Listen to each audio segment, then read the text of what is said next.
healing God. He's a miracle working God. He's a creating God. My lands. Now the Bible doesn't tell us this specifically, and so take it with a grain of salt if you must. But the blind man that Jesus healed by spitting in the dirt and the dust and making clay and shoving it into his eyes and then telling him to go wash, I believe God created new eyeballs for that man. That's just my opinion. I can't prove it. It doesn't say that's what he did. But the others, he just said something to them, and like blind Bartimaeus, all of a sudden he's seeing. This fellow, I think he needed something different. And I believe the Lord made it for him. How could he do that? He's the creator of all things. Even though he was manifest in a body as a man, he's still the same God, and he was not limited. So he fixed it. Yeah. I've been asthmatic all my life since I was 4 years old. Okay. And I've used long-acting inhalers and everything. I've told this story before, and I haven't had to take a long-acting inhaler for years now. Praise the Lord. You know, once in a while I have to take some rescue inhaler, but it's, 90 difference. I haven't had to take the steroid anymore, and it's Praise God. Years. He's not limited. He can fix it, so the rest is all the way. The Lord is so awesome. This morning, we're going to talk about timing, but we're still talking about the faithfulness of God, the miraculous power of God, the unchanging nature of God. I'm not going to call anybody out, but I think we can all relate a little bit to this. I know I can. And when I ask the Lord for something in prayer, I generally mean I want it like right now. And he knows me. And I don't mean any disrespect to him. So don't think I'm being sacrilegious by some of the things I say like that. But I'm very impatient. Especially, if I'm sending a request out to the heavens, I want some action. And it's always in his timing. And it's frustrating for someone like me to have to learn how to wait. It's been a lifelong thing. I'm way better than I used to be. Baby steps, right? But I do. I want that. I want it like now. I'm a child of the drive-through generation, for crying out loud. You drive up, you get it, you go. I can't help myself. That's the way I think. Now, on the outside, I do a pretty good job of hiding that. But on the inside, I'm jumping up and down. I'm like, come on, somebody, move. I've told the story before. It's a story about me learning to try and be patient. I want to tell you something. I'll diverge for just a moment. If you ever pray and ask the Lord for patience, he doesn't just give you patience. He gives you opportunities to learn how to be patient. And that's tough. I learned that one once the hard way. You ask God for courage, he doesn't just give you courage. He gives you opportunities to become courageous. And that's a struggle. It's not automatic. You ask him for something like that, and he's going to give you those opportunities, and it's going to stretch you. You're going to have to stretch and try and do things you didn't think you could do. That's how that works. So when I was 20 years old. No, I had just turned 21. I was in Mississippi. I was going to college down there, and I was in the state capitol. Now, one would assume in the state capitol of any of our 50 states, or even territories of the United States, such as Puerto Rico, the Virgin Islands, Marianas, U.S. Samoa, Midway, name them. You would think in the capital of those places that it would be somewhat modern, right? Not in Jackson, Mississippi. Now, it might be now. It's been 30-something years. But at the same time, everything closed about 9 o'clock in the evening, except IHOP, sometimes called International House of Pancakes, and Taco Bell. Everybody else was closed. Now, I worked, so I didn't always get that evening meal that the college campus cafeteria served. And they weren't open past 6 o'clock or 7 o'clock, whatever it was. So I sometimes got off work later, and so I had to figure out something to eat. And I worked in construction, so I was hungry. I might have been busting up concrete all that day, or I might have been roofing a house that afternoon, or I might have been doing something. Whatever the contractor was doing, I called a number. This is before cell phones, folks, right? I called a number, and whatever address they told me, that's where I had to go.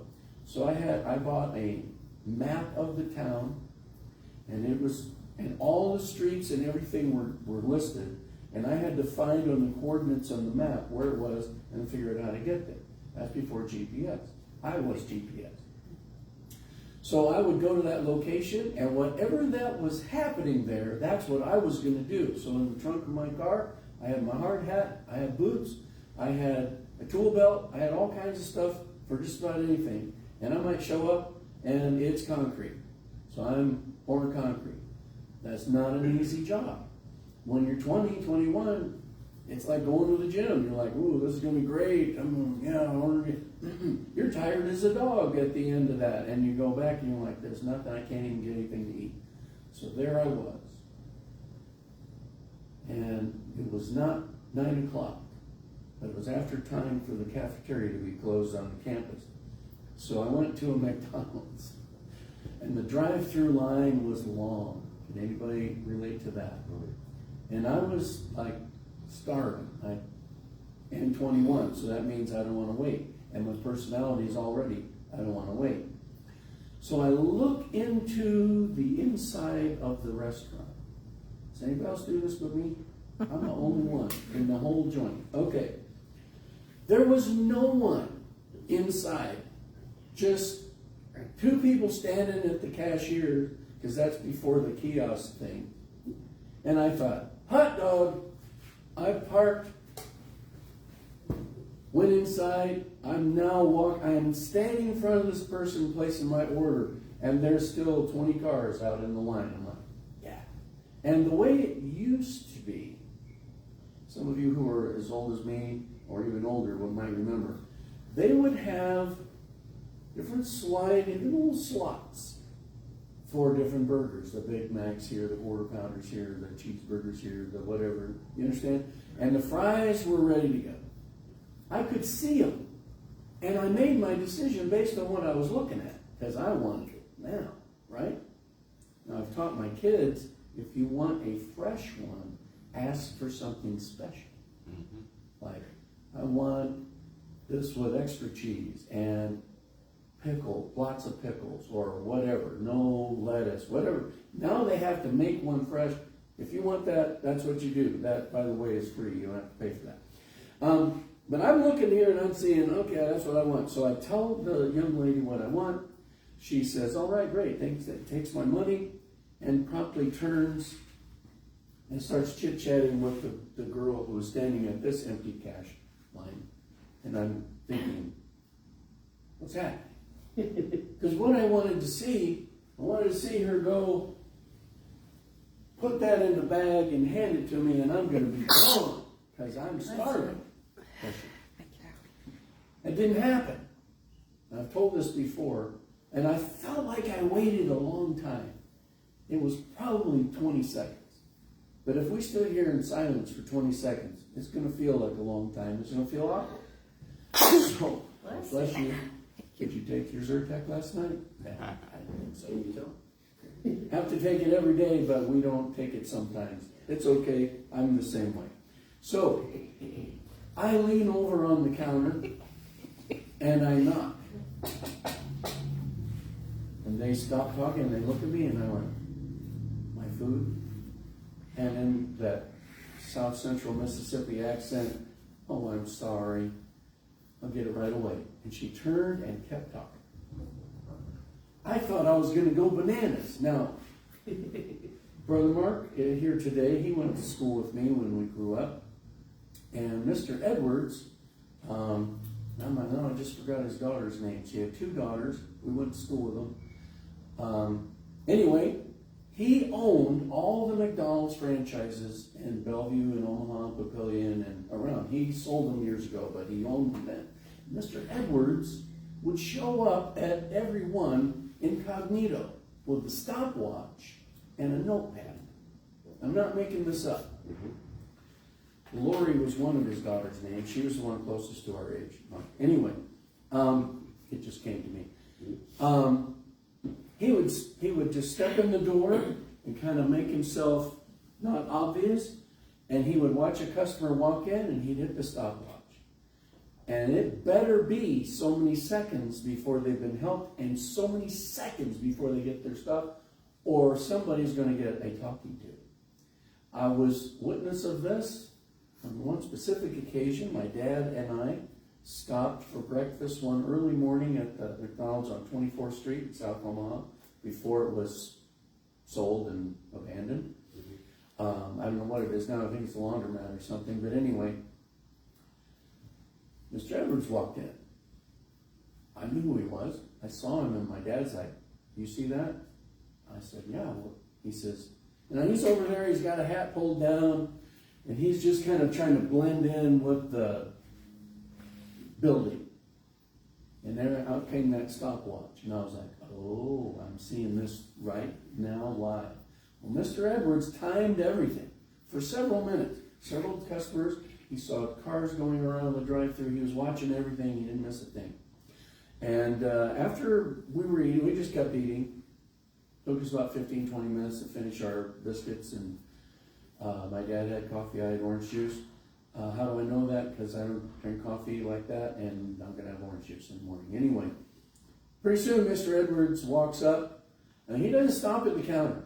He walks around, and the manager in the back spots him. "Oh, Mr. Edwards." They had no idea he was there. And he's showing him his little pad. He's talking to him. And there was some yelling and shouting going on. And that manager was calling people, and they were running around. And I thought, yeah, they didn't do it fast enough. That's how I grew up at McDonald's. Not so in Jackson, Mississippi. After that young lady turned and was talking to the person, I remember turning around and thinking, is this really happening? This can't be happening. This can't be happening. I felt like it took 15 minutes. It didn't. Reality is much faster than that. I thought, okay, just calm down. I'm talking to myself in my mind. Just relax. She's going to get it. She knows I'm here. I felt like it was a long time. Finally, I was like, you know what? I'm getting myself. I promise you. I started going over the counter. And as I got my leg up, I was like, no. I stepped back, and the expression on those 2 girls' faces, you'd have thought I threw a rock and hit them. And she turns real quick, and gets my stuff, puts it in the bag, and hands it to me, and I'm like, thank you. And as I went to the car, got in my car, I remember sitting in the car and talking to myself. I have some of the best conversations I've ever had is with myself. I don't always agree with myself, so sometimes I have to sort things out. This was one of those. And finally, the resolution I came to was, I now live there. The whole town is very laid back, and nobody's in a rush. And I might as well just relax and go with the flow, because I'm not going to change anybody to match me. I remember taking a deep breath and saying out loud, oh well. That became my catchphrase for the next 3 years while I lived there. If I was feeling angst about something, oh well. And that meant to me, I can't change it, I just have to go with it. So, I have kept that from that day until now. I just had to learn I'm not going to be able to get everything as fast as I want. Drive through generation or not. But waiting on God to answer prayer is tough for me. But when he does, I realize he was working on it the whole time. And sometimes to answer our prayer, he has to do a lot of stuff to make it happen. Now, my intention today is not to give you a history lesson, but I want you to understand a few things. How the Lord declared something through the prophet Isaiah, for one of the examples we're going to have. And 160 years later, it comes to pass. But there was a whole lot of stuff going on in that time frame. In our lives, we face problems. We face troubles. We face things that stress us out. We have things that are joyous and happy. But God is already working on the solution before you even know it. When he says he's going to do something, he will. Then comes that timing thing, which is hard for someone like me. But he's still working on it. And learning that he's going to do it in his time, that really takes some patience. Looking at the timing of events, in Isaiah chapter 44, I'm going to read verses 24 through 28. Now, this is written approximately, give or take, about 700 BC-ish, I think, if my study in this was correct. And,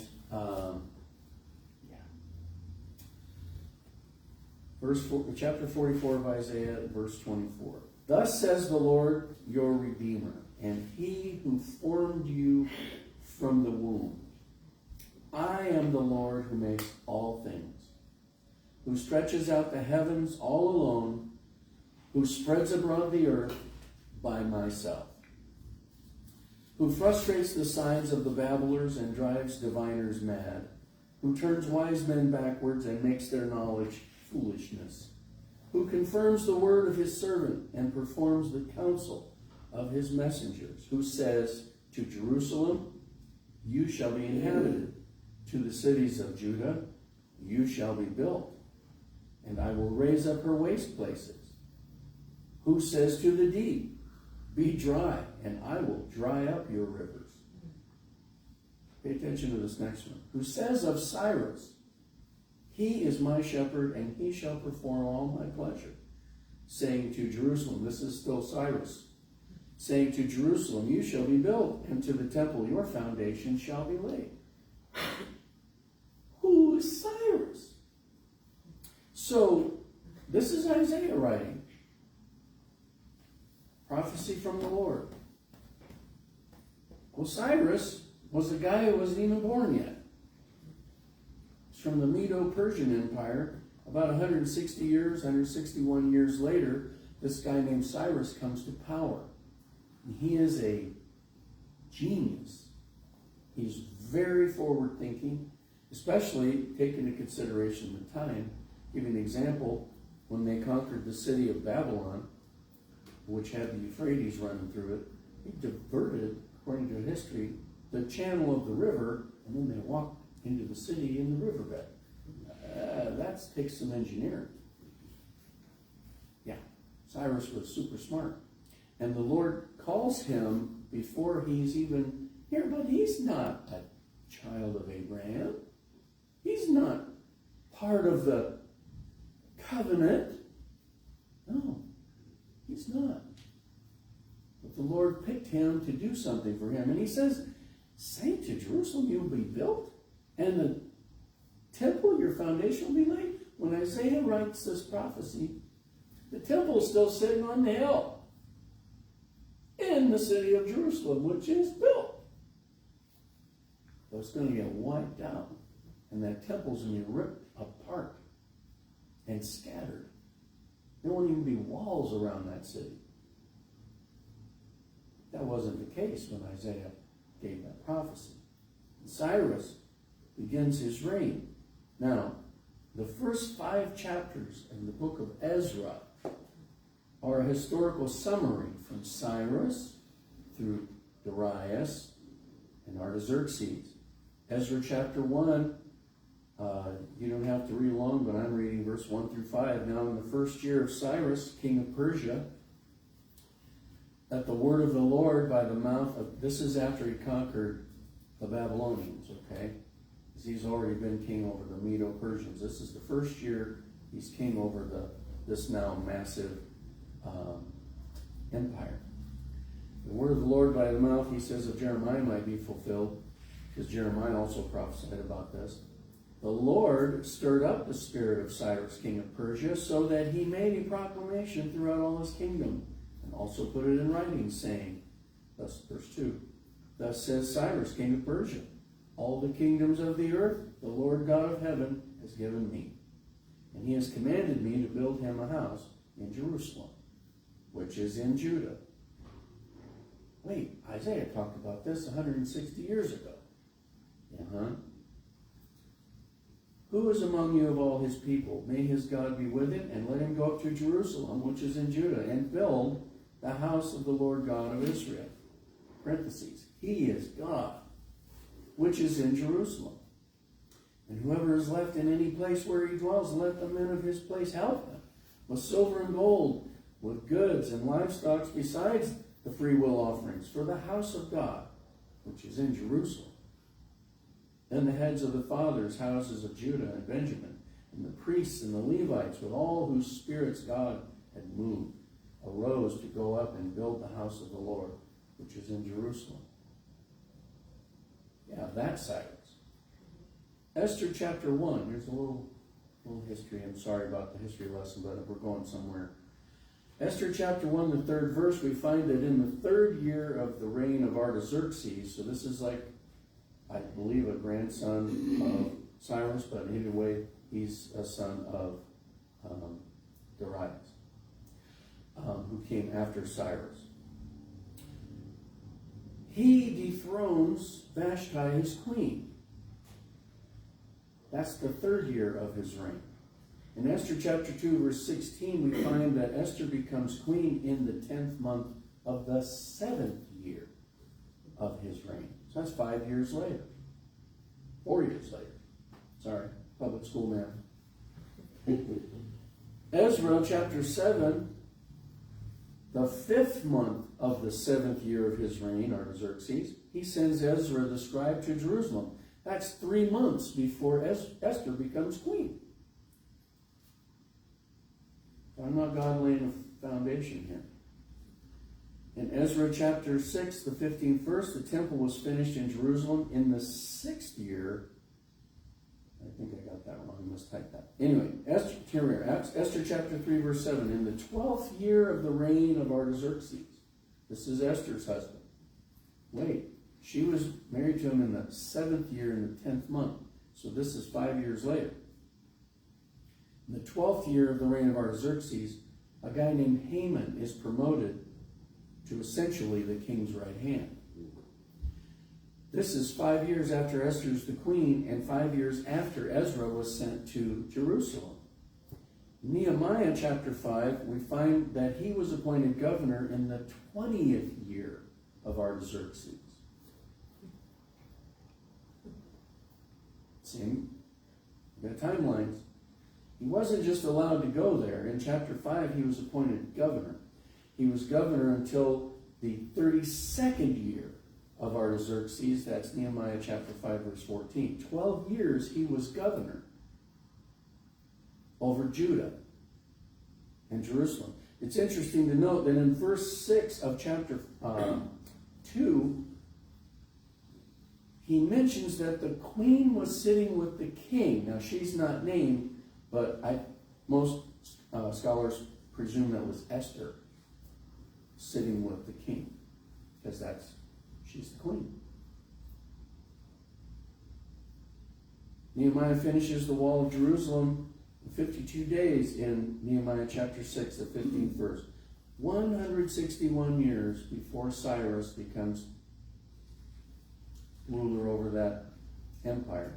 God says through Isaiah that Cyrus is going to decree to rebuild Jerusalem and the temple. And he did.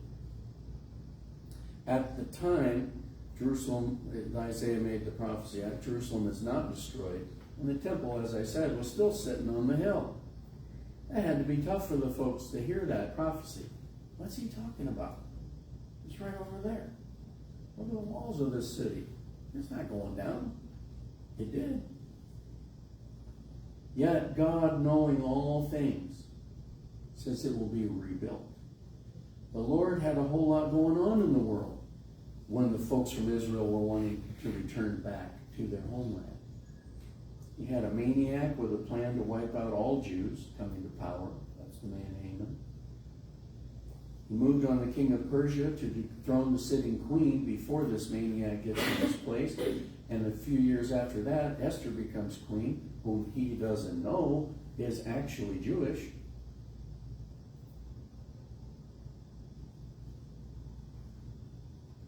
I'm here to tell somebody today that God knows what you are facing, and he has it all under control. If there's a giant in front of you, then God knows there's a David inside of you. He doesn't allow us to be tempted, 1 Corinthians chapter 10 says, more than we can bear. He always has a way out for us. It says in 1 Corinthians chapter 10, even in the temptation, he makes a way of escape. So you can escape the temptation. He's always working on your behalf. He's standing with you, and he's going to bring you through. Let's look at these things. When Haman came to power, God was not surprised. He knew the guy was coming up through the ranks, and he moved Vashti out of the way, put Esther in her place, and laid the whole foundation, already sent Ezra off to do his thing in Jerusalem, and they're going to get that temple built. He was not surprised when Sanballat and Tobiah wrote a letter to the king complaining about Nehemiah rebuilding the walls of Jerusalem. You know, that added so much unnecessary stress to Nehemiah's life. Those guys just pestering him all the time, trying to hinder the work. God knows what you and I are going through, and he already has a way out, and he's already been working on it before you ever faced it, because he saw it beforehand. And he starts moving pieces, if you please, on the chessboard. God is the waymaker of waymakers. He's already put people in play for our situation. Look how he prepared that whole thing with Cyrus and then later Esther. You can't see that and not realize God has a plan, and he's working it out. Now, the folks that were living live and in person at that time, they were feeling a lot of stress. They were going through some things. But he was in control.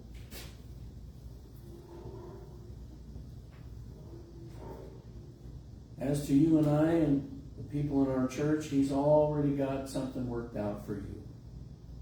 He even has a place for us as a church. He knows you need a healing. He knows what's been going on in your job. He knows what you need before you ask him. He knows if you need to change your work, and he has it sorted out. He already knows about your budget, and he still has a way for you. He has seen it from many years ago, and he's already taken steps to make a way, even when it doesn't look like there is a way. When Israel was standing on the shores of the Red Sea, and the Egyptian army was coming down the valley behind them, and they had a mountain on both sides and an ocean, and the Egyptian army coming behind them, this looks like a bad spot. But they were exactly where God wanted them to be, because he had a way he was about to make, but they had no idea. What was he doing? He was demonstrating he is the God of everything. He can do anything, and there is nothing he cannot do. And he opened that sea, and they passed on dry ground. You want an answer? He's got it.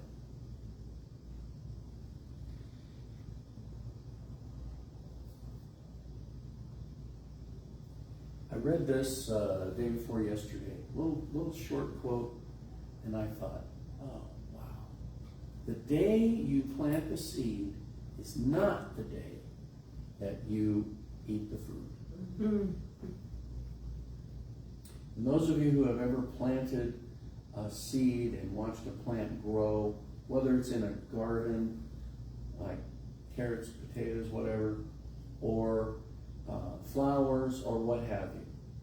Grass seed, for crying out loud. You plant that, you better water it a lot for a week, or you aren't getting any grass.